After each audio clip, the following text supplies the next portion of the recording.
À tous de DDO, attention pour le décompte final. Je suis à Kourou, en Guyane française, pour assister au lancement d'Ariane 64, la méga fusée européenne capable de propulser plus de 20 tonnes de fret dans l'espace. Top. Allumage ESR et décollage.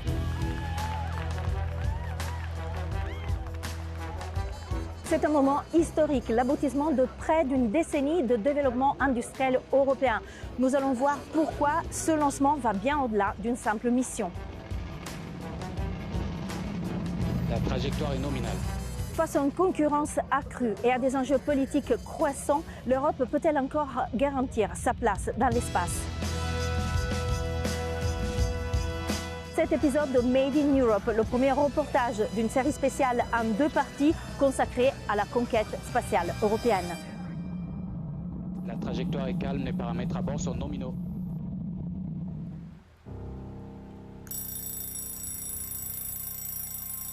La journée d'Ariane commence tôt. La nôtre aussi. Nous sommes une trentaine de journalistes internationaux, moi incluse, conviés à l'occasion de ce premier lancement d'Ariane 64. La plus puissante des fusées européennes. Nous arrivons à une centaine de mètres du pas de tir, peu après 3 heures du matin, pour assister au déplacement de la structure qui entoure la fusée. D'ici peu, la zone sera évacuée en préparation du lancement, un processus lent et délicat. We start preparing the lines and the tanks by cooling them down and putting them in the good pressure and keeping the temperature and the pressure is going to be the key task while we then fill up the liquid oxygen and the liquid hydrogen. Ariane s'élance dans le ciel du centre spatial guyanais. L'Europe est partie de loin pour arriver à ce lancement. La famille de fusées européennes Ariane voit le jour en 1979 avec Ariane 1. Depuis, ce projet n'a pas arrêté d'évoluer. Le développement d'Ariane 6 débute en 2014. En Europe, vous avez 13 000 personnes, 13 pays qui travaillent rien que sur la partie lanceur. Et c'est 600 entreprises européennes qui fournissent les différents éléments de ce lanceur. Et Ariane Group, en tant que maître d'œuvre, on est concepteur. On a fait tout ce qu'on pouvait pour préparer que les choses se passent bien. Il nous reste toujours une petite dose d'incertitude. Et c'est ça qui nous fait vibrer à chaque fois dans le monde des lanceurs. Ces sujets-là, on vit pour ça. Dès le petit matin, nous suivons pas à pas les opérations millimétrées qui précèdent le lancement. Et voici Ariane 64, le fleuron de la technologie spatiale européenne, avec ses 62 mètres de haut et ses 4 propulseurs. L'étage principal est équipé de 2 réservoirs qui alimentent le moteur principal franco-allemand. Le moteur du second étage peut s'éteindre et se rallumer plusieurs fois pour mettre les satellites sur leur orbite. Les 4 propulseurs d'appoint donnent un surplus de puissance au décollage. Tout en haut se positionnent les passagers de cette mission, 32 satellites de la constellation Amazon Leo, le projet d'Internet spatial du milliardaire américain Jeff Bezos.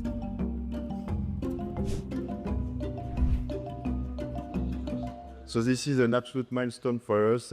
Aerospace has been founded 45 years ago, and the vision of my predecessor was to take an institutional launcher, Ariane 1, and to bring it to the commercial market. Pari tenu. Après des années d'attente, Arianespace décroche avec Amazon son plus gros contrat privé, 18 lancements. With a newer launch vehicle, boy, this is exciting. The most satellites to orbit that we've done yet. Le géant américain vise à mettre en orbite plus de 3000 satellites dans les prochaines années. Objectif, fournir une connexion Internet rapide aux zones mal desservies en concurrence avec Starlink d'Elon Musk. La course est lancée, mais ce partenariat suscite aussi des interrogations. Dans un contexte de tensions géopolitiques, la dépendance d'Arianespace au contrat américain ne constitue-t-elle pas un risque stratégique pour l'Europe? Moi, j'appelle pas ça une dépendance, j'appelle ça un partenariat réussi. Qu'une entreprise comme Amazon fasse appel à une entreprise comme Arianespace, au contraire, je le prends comme un gage de confiance qui est extraordinaire. Mais derrière ce contrat historique, une question demeure. Dans un marché spatial dominé par le volume et les coûts du géant privé américain SpaceX, l'Europe peut-elle réellement rivaliser? Pour les responsables européens, l'enjeu dépasse la seule compétition commerciale.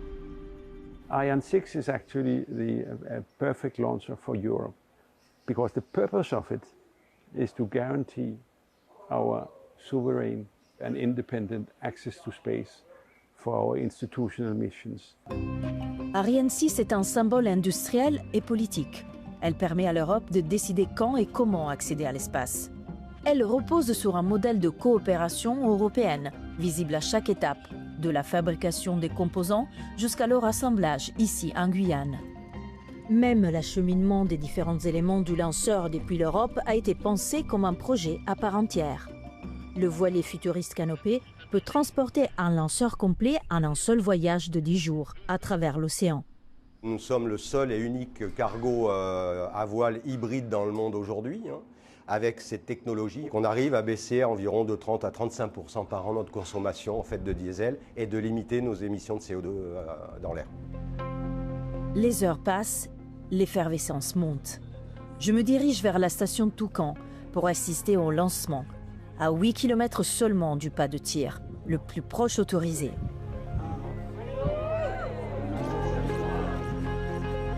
Le lancement est un succès. Dans les premières minutes, on assiste au détachement des boosters, puis, ici dans l'image, du premier étage de la fusée, et ensuite de l'enveloppe protectrice des satellites, qui finira par se consumer dans l'atmosphère. Enfin, les satellites sont placés avec grande précision sur leur orbite. L'ensemble du processus durera environ 2 heures. Il y a le sentiment d'avoir franchi un cap. Il y a encore du travail à réaliser pour arriver à notre pleine cadence, qui est de 9 à 10 par an. Mais évidemment, aujourd'hui, on a franchi une étape qui est majeure. Le lendemain du lancement, le calme est presque irréel. Mais derrière ce silence apparent, la machine est loin d'être à l'arrêt. On va avoir au cours de l'année l'introduction de légères évolutions pour augmenter la performance. Des boosters un peu plus gros, un moteur de l'étage supérieur qui va pousser un peu plus, 10% de plus. Un nouveau champ de mission pour Ariane 6 avec des missions beaucoup plus complexes d'in-orbit servicing qui permettront de faire du refueling, qui permettront d'aller chercher des débris, qui permettront de réparer des satellites en orbite. C'est un marché émergent et on pense qu'il y a un vrai avenir. Ici s'achève notre premier épisode de Made in Europe dédié à l'espace. Dans notre prochain reportage, nous serons de retour en France pour vous amener dans les coulisses de Maya Space, une start-up française qui développe un mini-lanceur réutilisable pour des petits satellites.